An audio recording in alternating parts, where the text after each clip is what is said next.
I realize I'm one with the one. I realize I'm one with the one. Good morning, everyone. It's a real pleasure to be with you guys today. I want to thank Reverend Gary to be asked to substitute for him today. Over the last month or so, I've been the topic that I'm going to be talking about today. I've been talking about it almost every Sunday except one where there was already something in place for that particular one, and the issue is around basically oneness. Okay, the title for today is called One Love. But 2 weeks ago, it was One is the Holiest Number. That was the title of it 2 weeks ago. And it could be called One Power, One Presence. It could also just be simply called One. Because really, the idea that I want to explore here with you today is something that's been going on in my consciousness and trying to do the best that I can do to cultivate a language and a way of communicating that does my best to stay away from the dualism that we've kind of grown up with. Right? We were born into a world that's still perceived as duality, right? But here in Unity, we don't teach that. We don't believe that. Our first principle, as you know, is there's only one power, one presence active in my life and in the universe. We call that power and presence God. Goes by many names. And importantly, we say the good, right? God the good. We don't say, unity principle number 2 doesn't say, oh, and by the way, there's an opposing power, and it looks like this. We don't have a second principle. We only have that one principle. One power, one presence active in my life and everywhere else. And we call that power God, and we say that it's good. I notice that the affirmation adds the word omnipotent. One of the things that we parsed out in going through our LUT studies and everything with up at Unity Village was the idea that when we ascribe a word like omnipotent to God, that we are in fact personifying God. So we say, here's God, this personified person, and we attribute to God that God is omnipotent. But at the level of principle, we have to go beyond that word omnipotent to the word omnipotence. God is not all-powerful. God is, in fact, all power itself. That one power, one presence. So God is not necessarily omnipotent, but more deeply at the fundamental level of principle that God is power itself, omnipotence. We also express that God is also omniscience, all knowledge, not omniscient, all-knowing, but omniscience, all knowledge. And of course, we are all familiar with the omnipresence idea. God is not omnipresent, because then God would be a thing, a body, so to speak, that was present. God is omnipresent, all presence, everywhere present. And that's what we actually teach and believe in Unity, and especially around Unity Principle number 1, right? So at the level of Unity Principle number 1, we're going to call that reality, capital R, reality. That the reality that we have our life, our being, and that we're moving through is that one power, one presence principle. That is the capital R reality that we are in, right?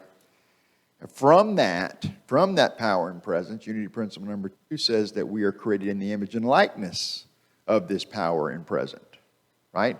So if God is omniscience, if God is omnipresence, if God is omnipotence, and I and you are created in the image and likeness of God, then we too are those qualities in potential. And I stress the word in potential because we all probably know by this point in our lives and everything that we all kind of woefully fall short of the perfect expression of the Christ in ourselves at all times, in all situations, throughout the course of our life. We have plenty of experience probably of falling short. I'm sure that I'm probably falling short right now in this moment here with you right now. So we get to that place to where we can acknowledge that there's this unlimited divine creative potential. and that we are created from that. We are that. We are created in the image and likeness, and we are that. And that's our second principle. So that's our identity, right? That's our spiritual, divine identity, that we are created in this image and likeness of God the good. So at our foundational level, we too are good. We too are potentially all-powerful, okay? So we have to accepting that and expressing that, it can take your breath away. Like I remember when I was working my way through the Course of Miracles for the first couple of years, this is back in the mid to late 90s when I first started working with it, and one of the lessons that you have to try on, and for those of y'all that have done a Course in Miracles, you'll know, and if you haven't, like there's daily lessons. So you get a little affirmation, and they kind of explore that intellectually like a textbook. They give you a challenge for the day, like something, here's some practice, right? Here's what you can do today to practice this idea. And one of the lessons, as I was moving through that thing, the affirmation for the lesson was, I am the light of the world. I am the light of the world. I was like, oh, okay. So I had to try that on, right? So really affirm that for yourself. I am the light of the world. And I started thinking to myself, if that's true, then we're in trouble. And the reason why that came up for me as a thought was because at the time that I was doing that study, at the time I was working my way through that, I didn't fully believe, that I was created in the image and likeness of God. That was a gradual process of moving through this, and maybe even today, speaking about this out loud, that's still part of the process. It's not something that I've mastered and now I just got the key to it. It's something that's an ongoing expression, because at any point in time, I can choose in error and fall away from that identity. I can fall away from the awareness. I can either willfully or unintentionally suppress that awareness for a little while. And how do I know that I've suppressed that for a little while? How do I know I've disconnected myself from that? Because I start feeling not peace. I start feeling maybe guilty, or I have a little inner perfectionist. I don't know if anybody has that particular little manifestation. I have an inner perfectionist in me, and so anytime that I fall short of perfection, that inner perfectionist is just like berating me. I get palpable waves of anxiety sometimes, like just to have made a mistake. It's ancient in me. I came kind of hardwired into it. So you have to stare that down and say, oh no, I'm not this person who screwed up here that my little inner perfectionist is trying to remind me of. Oh, I am a divine being. And I have to choose again. This is the strategy that Course in Miracles teaches over and over and over, is that if I am not at peace for any reason, if I'm not at peace for, it doesn't really matter what it is. If I'm not at peace for any reason, I have chosen wrongly. I have just chosen wrongly. I am not seeing things clearly. And if I want to be at peace, if I want to restore the conditions so that I can experience peace, I must choose again. And the whole, for those of y'all that have seen the Course in Miracles, there's about 670 pages of text, and about 670 pages of text that distills down to those two words. Choose again.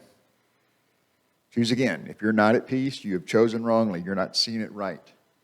Be willing to have your vision corrected so that you can be at peace. So choose again. What are we choosing between? This was super, super helpful. This was super helpful for me.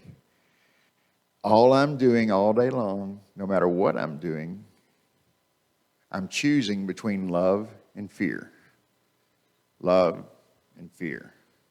Love and fear. Over and over, thousands of times a day over the course of my lifetime. That's in fact what we are all doing.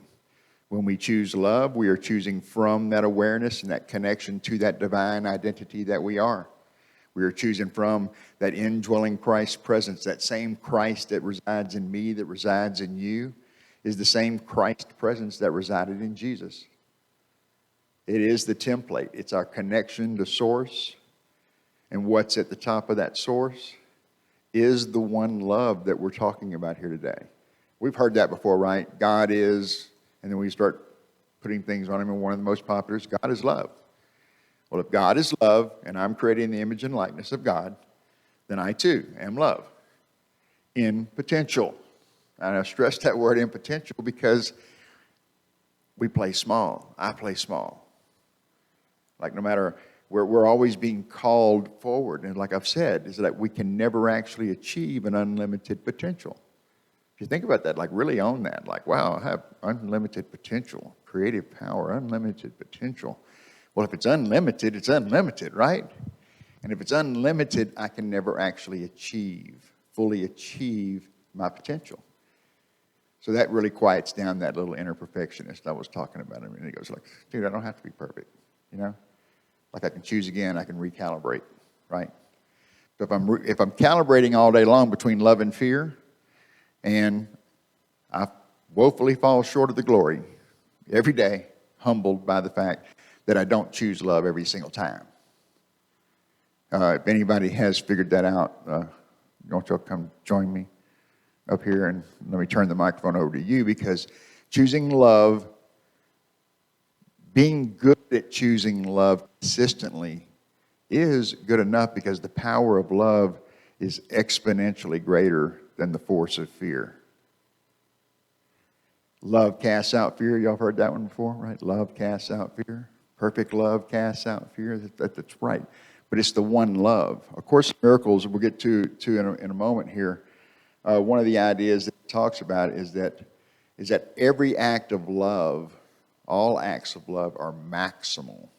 And what it means by that is that every expression of love is a 10 on a 10 scale, right?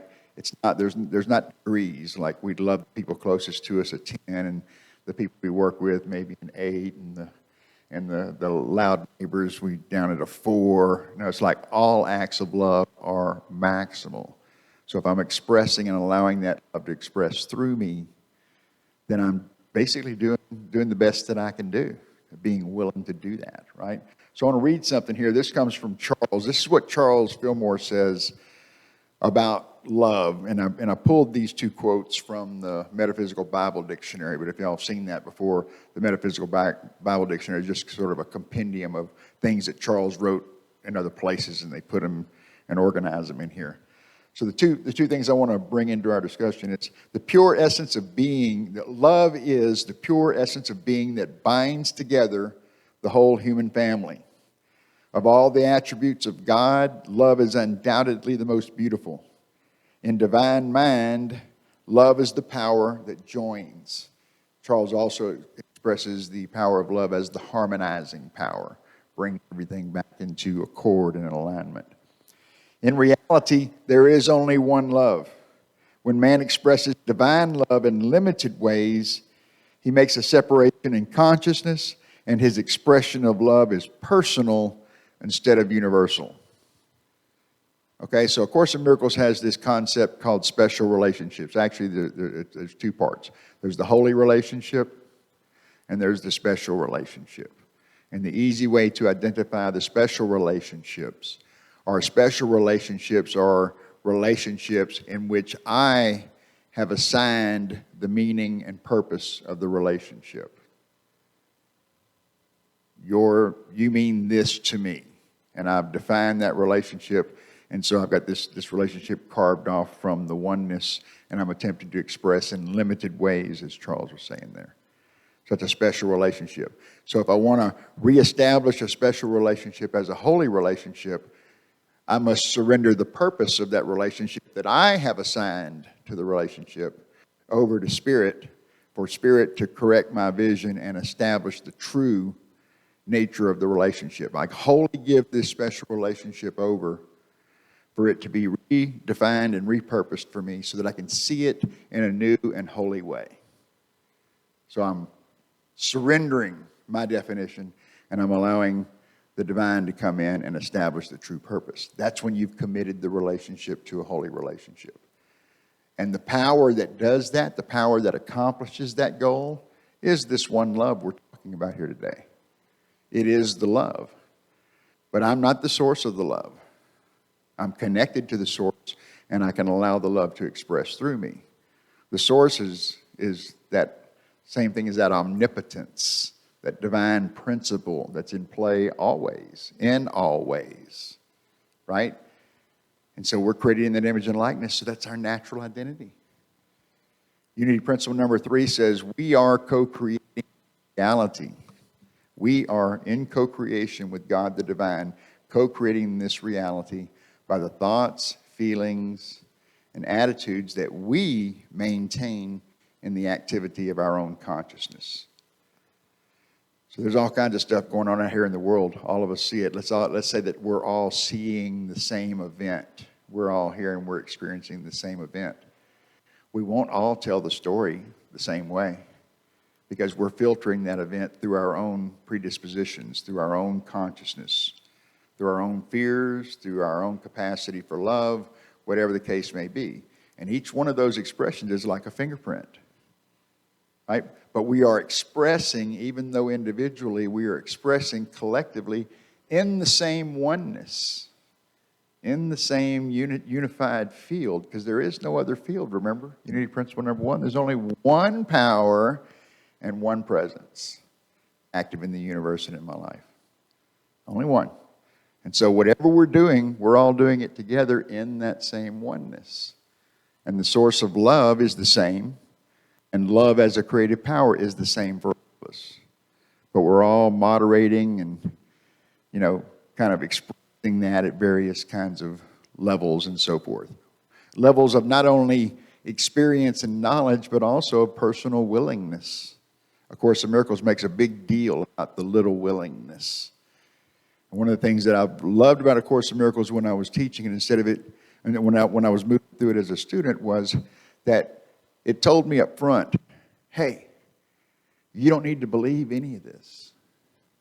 You don't need to debate it. You don't need to believe it. You don't even need to understand it. What you do need to be willing to do is to put it into practice. And if you'll put it into practice, then your own direct experience will be all the proof that you need. No one will have to persuade you. So doing the lesson, doing the work, that's Unity principle number 5, isn't it, right? These first 4 principles, the one power, one presence. I'm created in the image and likeness. I'm co-creating, and I can connect with my source in silent meditation and affirmative prayer. Right? These are principles, but the 5th one is the one where we get into expression. We get into action. And if we don't act on the truths that we say we know, we don't get any results. Or we certainly won't get the results we want to get, right? We just want to kind of say we have the knowledge and go, oh, yeah, I believe that. But how do I embody it? How do I actually become a willing vessel for love to express through me? And that's the practical aspects. That's what I loved about A Course in Miracles. That's what I love about Unity principles. That's what I love about the 4 agreements even, is their practical application, their ability to put these in practice and to see the results for myself. That I'm not learning this from a book or having to believe something that somebody else said in a certain way. I can put it in the laboratory of my own experience. I am this one love. I can be this one love. I want to put these thoughts into your mindset as we're going here. We're talking about a lot about A Course in Miracles. And at the very beginning of A Course in Miracles, the very first chapter, the first section, it articulates 50 principles of miracles. And there's 50 of them, different little statements about the nature of miracles, what they look like, where they come from, etc. I'm just going to read the first 3 to put into our consciousness right here. The first one, there is no order of difficulty in miracles. One is not harder or bigger than another. They are all the same. All expressions of love are maximal. I don't know if this battery is clicking in and out or what's going on here. So let me repeat that last part. They're all the same. All expressions of love are maximal. And I said that a few minutes ago, right? All expressions of love are maximal. The second one is this. Miracles as such do not matter. The only thing that matters is their source, which is far beyond evaluation. Now, have y'all ever heard it said before that sort of God is ineffable? Like we can get to a place to where we can explore it and we can talk about it, but we get to a place where it just goes beyond words. We don't have vocabulary to really get to what that feels like. That's that ineffable quality about what God is. And that's what that's talking about, this source which is far beyond evaluation. And the third one is this: miracles occur naturally as expressions of love. The real miracle is the love that inspires them. In this sense, everything that comes from love is a miracle. It goes on to say that miracles are everywhere present, just like God, that omnipresence. Miracles are everywhere present. If you're not seeing miracles, it's not the evidence that the miracle is missing or not present. It's evidence that I'm not seeing correctly. And then as I correct my vision, then I see the miracles everywhere present. And all the miracles that I'm seeing are a maximal expression of love. The same one love that created all the universe, that created me, created you, the knowledge, the intelligence, the life power that is moving through us. That's what it is. We can never be separate from it. We can never be separated from it. It's here present, right? That's what we affirm every time we're here, isn't it? The light of God surrounds us. The love of God enfolds us. It's everywhere present, right? We affirm that. How do we do on the embodiment of it, moving through our lives, expressing? Do we always remember that in all situations? Do we remember it? Here's a good one. This is maybe a test case. Maybe I'm in a special room and this won't apply, but we'll see. Anybody watch the media? Do we always remember when we're watching whatever media outlet we're watching and whatever story we're plugged into? Do we always remember that there's only one power and one presence? And everybody that our side is demonizing the other side, that there's no such thing as other in oneness? There's no such thing as one other in oneness. One love, one presence. I'm in it, you're in it. You know, and it's incumbent upon us to begin to be willing and conscious practitioners of that one love in all situations, without exception. And once again, how do I know if I've made an exception? I'll know because my peace will be disturbed. Because I've attempted to separate off something that cannot be separated from me. And I'm getting exhausted by the effort. Right? It's impossible. I must surrender that and return back to the love. And at that level of love, when I'm expressing that one love, what is the consequence, the effect? Love is the cause, and the effect is empathy, compassion, forgiveness, gratitude, ultimately peace. Like, peace is not a separate menu item on an a la carte menu.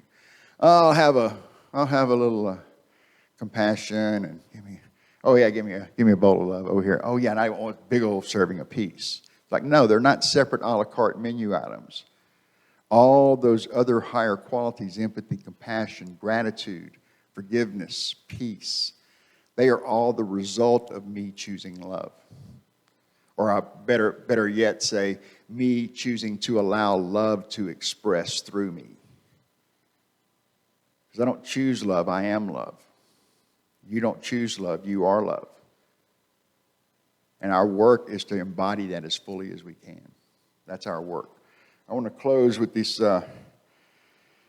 another paragraph from A Course in Miracles. We're going to close with this and then kind of lead ourselves into meditation from here. This is in chapter 18 of the text of A Course in Miracles. And it says, love is not learned, because there never was a time in which you knew it not. Learning is useless in the presence of your Creator, whose acknowledgement of you and yours of Him so far transcend all learning that everything you learned is meaningless. That when we affirm God's presence and we accept that God is affirming us in our lives, there is nothing else to learn. Everything beyond that is, as it says, meaningless. That's the most important thing that we can learn, is our connection to the divine.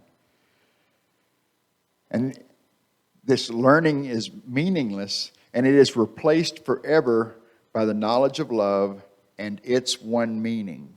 And it goes on to say that the one meaning of love is life. And God is the giver of life. And so once we learn that one lesson, once we learn the one lesson of one love, there is nothing else to learn. What there is left to do is to practice, is to make myself available, to put my willingness on the table, to allow that love to express through me, because it's what I was born for. It's what you were born for. And how do I know if I'm doing pretty good at that?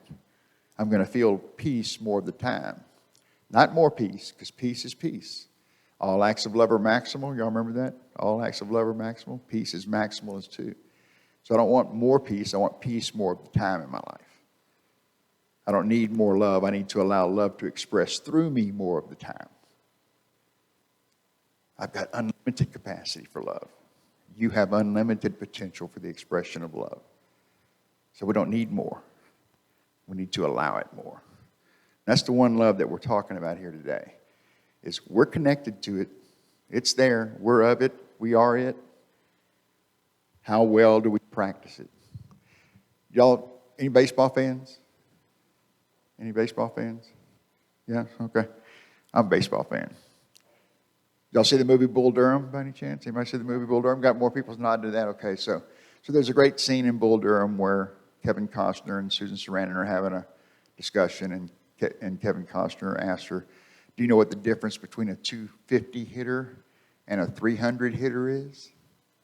Like batting average, 250. A 250 hitter is successful 1 out of 4 times, right? So 250, it's average. Lots of hitters at 250. 300 hitter, the difference between a 250 hitter and a 300 hitter over the course of a season is 1 extra base hit a week. 1 extra base hit a week over the course of a full season, and you'll wind up a 300 hitter.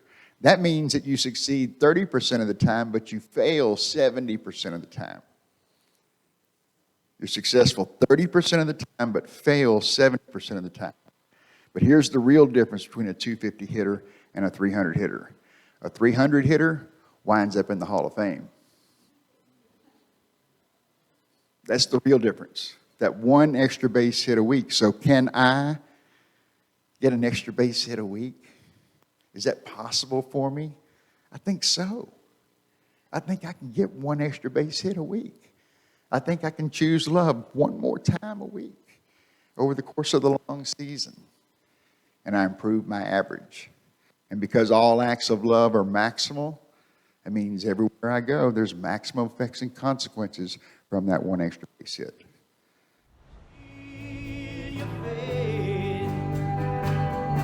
Step out on the water, release your faith. Every step is stronger. Step out on the water.